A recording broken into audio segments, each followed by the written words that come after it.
खुलुमबाय दिनै 11 फेब्रुवारि 2023 आं सिबिरानि ब्रह्म नोंथांमोनखौ एसबी बड' निउज चेनेलाव बयखौबो बरायबाय।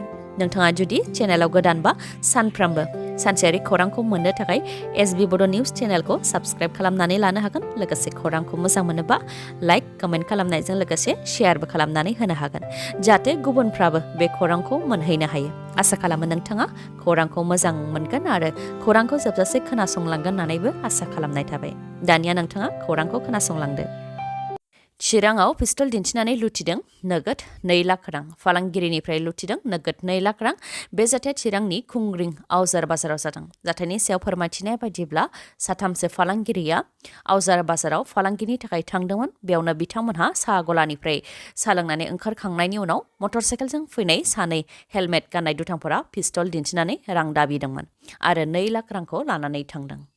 अब्ला समा फुंनि 5:15 रिंगासो जाबायमोन होननानै फोरमायथिदों। लोगोसे फोरमायथिबावदों दि रां लुथिनो फैनाय समाव दुथांफोरा सानैमोन नाथाय थांफिननाय समाव साथाम जादों होननानै फोरमायथिदों। जाथाय जानायनि उनाव जाथाय थिलियाव नुजाथिहैदों बिटिसिनि हाग्रा बिफाननि मावफुं सोद्रोमा रन्जित बसुमतारिया। लोगोसे दुथांखौ माब्लाबाबो निमाहा होनाय जानाय नङा आरो जेरैखिजाया साजा होनाय जागोन होननानैबो खोथा होदों बिथाङा। उदालगुरियाव एबसुनि सानै गोख्रों मावथिखौ देगारजों सुनानै गोब्राब जोखोम खालामदों। उदालगुरियाव रायजो राजाफोरखौ ड्राग्सनि सांग्रांथि होनायजों लोगोसे दायनिगिरिखौ जाहाथे गोख्रोङै साजा होयो बेनि थाखाय हानजा सुरनाय हाबाफारि लादों दुलाराय बर' फरायसा आफादनिफ्राय। फोरमायथिनाय बायदिब्ला सनाइगाव दख'रा दुलाराय बर' फरायसा आफादनि लेङाइ बुंथिगिरि मिथिंगा दैमारि आरो ट्रेजारार आखिहिता बसुमतारी बिथांमोनखौ देगारजों सुदों। सासेखौ उदैयाव सुदों आरो गुबुन सासेखौ उननिफ्राय बिखुङाव सुदों होननानै फोरमायथिदों। मोनाबिलि 6:30 रिंगासो समाव जादों बे जाथाया। फोरमायथिनाय बायदिब्ला एबसुनि मावथि मिथिंगा दैमारि आरो आखिहिता बसुमतारी बिथांमोनहा अफिस फारसे थांगासिनो दंमोन। बेयावनो सनाइगाव नवोदया विद्यालय फरायसालिनि साखाथियाव माखासे ड्राग्स जानाय लाइमोन सेंग्राफ्रा निसायाव थानानै गाज्रि राव बाहायदोंमोन आरो होज्रिख्रावदोंमोन। बेखौ होबथानो थाखाय थांनायावनो आरो बुजायनो थांनायावनो बिथांमोन सानैनि सायाव देगारजों गाग्लोबदों जायजों बिथांमोनहा गोब्राब जोखोम जादों आरो बिथांमोनखौ फाहामथायनि थाखाय गुवाहाटियाव थानाय निम केयार हस्पिटालाव आइसिइउआव थिसननो गोनां जादों होननानै फोरमायथिदों। देगारजों गाग्लोबनाय बे जाथायाव 4 सुबुंनि आखाइ थानायखौ मिथिनो मोननाय जादों आरो 4नि मादाव 2खौ हमनानै उदालगुरि पुलिसनो गथायनायबो जाबाय। हमजानाय 2नाव सोंनाय फिननाय लानायनिफ्राय मिथिनाय बायदिब्ला मोनानि समाव मा जादोंमोन बे जाथायनि सोमोन्दै हमजानाय सेंग्राफ्रा जेबोखौनो थाल गैया। बेनिखायनो ड्राग्स जौ बेफोरबायदि निसा थानाय बेसादखौ बाहायोब्ला बुथारनायसिमबो सौहैनो हायो। बेनिखायनो ड्राग्स जौ जुवा बेफोरनि सायाव उदालगुरि जिल्लानि रायजो राजाफोरनोबो सांग्रांथि होनाय हाबाफारिजों लोगोसे दायनिगिरिखौ जाहाथे गोख्रोङै साजा होयो बेनि थाखाय हानजा सुरनाय हाबाफारि लादों दुलाराय बर' फरायसा आफादनिफ्राय। बेनि अनगायैबो दुलाराय बर' फरायसा आफादनिफ्राय फोरमायथिदों दि जायनाखि उदालगुरि जिल्लाया अरुणाचल प्रदेश आरो भारत भुटान सिमाजों नांजाबनाय बेनिखायनो गोबां ड्राग्स आरो गान्जानि साप्लाय जायो। बेराफारसेथिं गुबुन जिल्लाफोरजों रुजुनायाव उदालगुरियाव ड्राग्स आरो गान्जा फालांगिरिफोरनि हमजानाया खम। बेनिखायनो जाहाथे ड्राग्स आरो गान्जा साप्लाय खालामनायखौ बन्द खालामनो थाखाय साप्लाय खालामग्राखौ हमो बेनि थाखायबो डिसिनो गोसोखां बिलाइ गथायदों। बेनि अनगायैबो आसामनि गिबि मन्थ्रि आरो बिटिसिनि चिफ एक्जिकिउटिभ मेम्बारनोबो गथायगोन होननानै बुंथियो बिथांमोनहा। बिटिसि गोरोबथा सानाव बाहागो लानानै बारग' मन्थ्रि प्रमिला रानी ब्रह्मनि बिबुंथि। मा जाहोननि थाखाय बड'लेण्ड जनजाति सुरक्षा मन्चनि दैदेनगिरि दावराव देख्रेब नार्जारिखौ आसाम पुलिसा हमनाय बिनि सायाव फोरमायथिनानै होदों प्रमिला रानी ब्रह्मआ। बिथाङा फोरमायथिदों दि हा हुनि सम्पतिखौ लानानै प्रमद बर'जों दावराव देख्रेब नार्जारिया मिथिं जिरायदोंमोन जेराव दावराव देख्रेब नार्जारिया प्रमद बर'खौ गोबां सोंखारिदोंमोन जायनि थाखाय प्रमद बर'आ मिथिंनिफ्राय बाहेर जादोंमोन। बेखौ लानानैनो प्रमद बर'आ दावराव देख्रेब नार्जारिखौ एरेस्ट खालामहोदोंखौ जों बयबो फोथायनो हायो होननानै बुंथियो प्रमिला रानी ब्रह्मआ। बिपिएफनि बारग' एमएलए हितेश बसुमतारी आरो बिक्रम दैमारिखौ मानि थाखाय हमदों बेनि दायखौ नागिरबाबो मोननो हायाखै होननानै बुंथिदों प्रमिला रानी ब्रह्मआ। बेनि अनगायैबो उन्दै बैसोआव जुलि खालामनायनि हेंथायै आसामाव आयेन बेरेखा फिसायफोरखौ हमनायनि सायावबो प्रमिला रानी ब्रह्म बिथाङा बुंथिदों दि 18 बोसोर बैसोनि उन्दैसिनाव जुलि जानायनि हेंथायै आयेन थानो नांगौ मानोना 18 बोसोर बैसोसिमाव हिन्जावफोरनि गोसोआ देरा। आयेनखौ बे समनिफ्रायसो गोख्रोङै मावनो नांगौमोन नाथाय थांखांनाय गोरोन्थि जालांखांबाय। संसार जानो गोहो फैबाय समायना गाव गावनि न'खर दाबाय बे समावसो हमग्लुंनायखौ गोसोजों गनायनो हायाखै होननानै बुंथिदों बिथाङा। बेनि अनगायैबो बिटिसि गोरोबथा सानजों लोब्बा लाखिनानै बिथाङा बुंथिदों दि बड'फा उपेन्द्रनाथ ब्रह्मनि दैदेननायावनो बर'फ्रा आवगायबोदोंमोन आरो आलादा बड'लेण्ड दाबि खालामदोंमोन। नाथाय बड'फा उपेन्द्रनाथ ब्रह्मआ हरखाब रुंसारि जादों। अब्लाबो दिनैसिमबो बड'फा उपेन्द्रनाथ ब्रह्मनि जिउमाया खामानि मावलांबाय थानो थाखाय बिथोन हरगासिनो दं होननानै दुखुजों फोरमायथिदों प्रमिला रानी ब्रह्म बिथाङा। आरो बर' हारिनि सायाव सोरखारा जि इनाय अनागार खालामदों, बुख्रुब बुख्राब खालामदों, गावथारदों आरो जोंनि सम्पतिखौ सेवहांगार खालामदों, जायनि जाहोनाव प्रेम सिंह ब्रह्म आरो हाग्रामा महिलारिया हाथियार दैनो गोनां जादोंमोन आरो सोमावसारनायाव गोबां मुंख्लं जानो गोनां जादोंमोन। नाथाय दिनैनि सानावबो जोंनि हारिया मानो खौसे जानो रोङाखै होननानै बुंथियो बिथाङा। बेखौ नुनानै जोंनि मुंख्लंफोराबो थारैनो गाबखांदों जानो हागौ होननानै बुंथियो बिथाङा।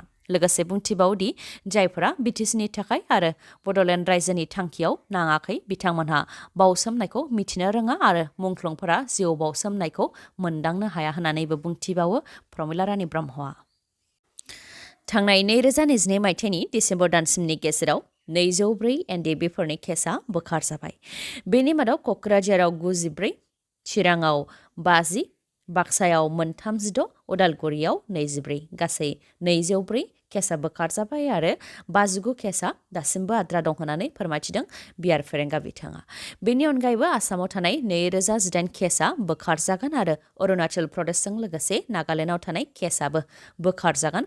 बेनि खामानिया जागासिनो दं होननानै फोरमायथिदों बिआर फेरेंगा बिथाङा। लोगोसे बिथाङा बुंथिबावदों दि जायनाखि केसखौ हाइनास आरो नन हाइनास मोननै बाहागोआव राननाय जादोंमोन, नन हाइनास केसआबो मार्च दाननि गेजेरनिफ्रायनो बोखारजागोननि आसा दं आरो बेनि थाखाय खामानिया जागासिनो दं होननानैबो बुंथिदों बिथाङा। बिजेपिनि दैदेनगिरिखौ हाथियार दिन्थिनानै गाज्रि बुग्लिनाय जाथाय जादों। मणिपुर रायजोनि राजथावनि इम्फालाव जादों बे जाथाया। लाम्फेल पुलिस थानानि साखाथियावनो बिजेपिनि सानै दैदेनगिरिखौ हाथियार दिन्थिनानै गाज्रि बुग्लिदों, जायनि थाखाय सानैबो गोब्राब जोखोम जादों आरो फाहामथायनि थाखाय देहा फाहामसालियाव थिसनजानो गोनां जादों।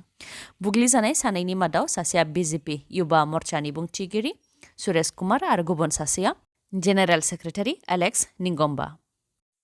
नियम खान्थिफोरखौ सिफायनानै प्रमद बर'आ बिटिसिनि रांखौ बाहायगासिनो दं आरो हाग्रा ओनसोलनिफ्राय होस्रांनायाव प्रमद बर'आ थोंजोङै लोब्बा दं होननानै बुंथिदों बिटिसिनि बारग' गाहाय हाग्रामा महिलारि बिथाङा। बिटिसि गोरोबथा सानजों लोब्बा लाखिनानै हाग्रामा महिलारि बिथाङा मैयानि सानाव बिटिसिनि सेक्रेटारियेटनि मोखाङाव बड'फा उपेन्द्रनाथ ब्रह्मनि मुसुखायाव मान बावनायजों लोगोसे गुबुन गुबुन हाबाफारियावबो बाहागो लादों आरो प्रमद बर' बिथांनि सायाव माखासे बिबुंथि होदों। हाग्रामा महिलारि बिथाङा बुंथिदों दि मोनसे सान्थि सुक्ति जाखांनायनि उनाव एक्स एनडिएबिनि सोद्रोमा आरो दैदेनगिरिफोरनाव दिनैसिमबो वारेन्ट फैयोबा आरो फिन हमनानै जोबथेसालियाव लांफिनोबा मा सान्थि सुक्ति जाखो होननानै सोंथि खालामो बिथाङा।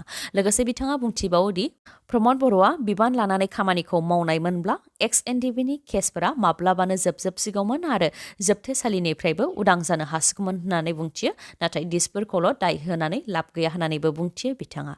बेनि अनगायैबो हाग्रामा महिलारि बिथाङा बुंथिबावोदि प्रमद बर'आ दासिमबो एकाउन्टेन्ट जेनेरेलनि अडिटखौ जागायजेनाखै, बिटिसिनि हिसाब खिथाखौ होनो हायाखै आरो गोबां नियम नितिफोरखौ मिथियालासे एबा नियम नितिखौ सिफायनानै बिटिसिनि रांखौ बाहायगासिनो दं आरो अडिट जागायजेनोबानो प्रमद बर'आ हमजागोन होननानै बुंथियो हाग्रामा महिलारिया।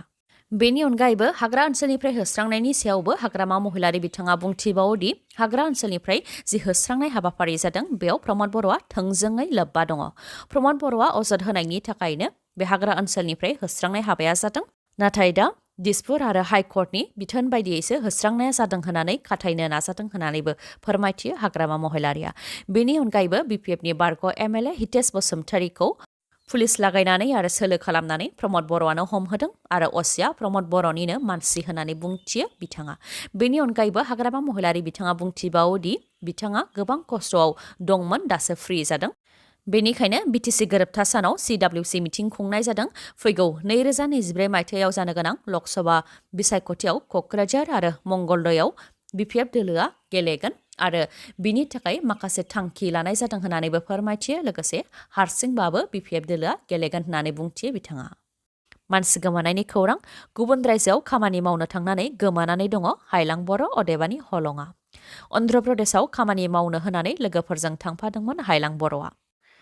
फोरमायथिनाय बायदिब्ला डिब्रुगड़निफ्राय कन्याकुमारी SF एक्सप्रेस ट्रेनजों थांबाय थानाय समावनो बेलासि 3 रिंगासो समाव लामा ससेयाव गोमालांदों बिथाङा। फोरमायथिबावनाय बायदिब्ला विशाखापट्टनम जंक्शन मुंनि स्टेशनाव बायजोआव थांनो थाखाय गाव जिरायनाय मासिनिफ्राय सिखारलांदोंमोन बिथाङा। बे समनिफ्रायनो बिथाङा गावनि जायगासिम फैफिनाखै। दा बिथांखौ गावजों थांफानाय लोगोफोरजों लोगोसे न'खरनिफ्रा नागिरगासिनो दङ। बेनिखायनो बिथांखौ सोरबाफोर नुसनबायोबा न'खरनि सुबुंफोरनो खौरां हरनो थाखाय खावलायहरदों। खौरां हरनो थाखाय 8822613735 बे नाम्बाराव नोंथांमोनहा मिथिहोहरनो हागोन। रायजोआव उन्दै बैसोआव जुलि जानायनि दायाव हमनाया दासिमबो जागासिनो दङ। उन्दै बैसोआव जुलि लानायनि दायाव दासिम 2789 खौ हमबाय होननानै फोरमायथिदों आसामनि गिबि मन्थ्रि डक्टर हेमन्त बिश्व शर्माया। बेनि अनगायैबो आरो उन्दै बैसोआव जुलि खालामनायनि दायाव हमनाया रायजोआव जाबाय थागोन होननानैबो फोरमायथिदों आसामनि गिबि मन्थ्रि डक्टर हेमन्त बिश्व शर्मा बिथाङा। खौरांखौ जोबजासे नायनायनि थाखाय गोजोन्थों। नोंथाङा जुदि खौरांखौ मोजां मोनदोंबा अन्नानै लाइक, कमेन्ट आरो शेयार खालामनो दाबाव। गोजोन्थों।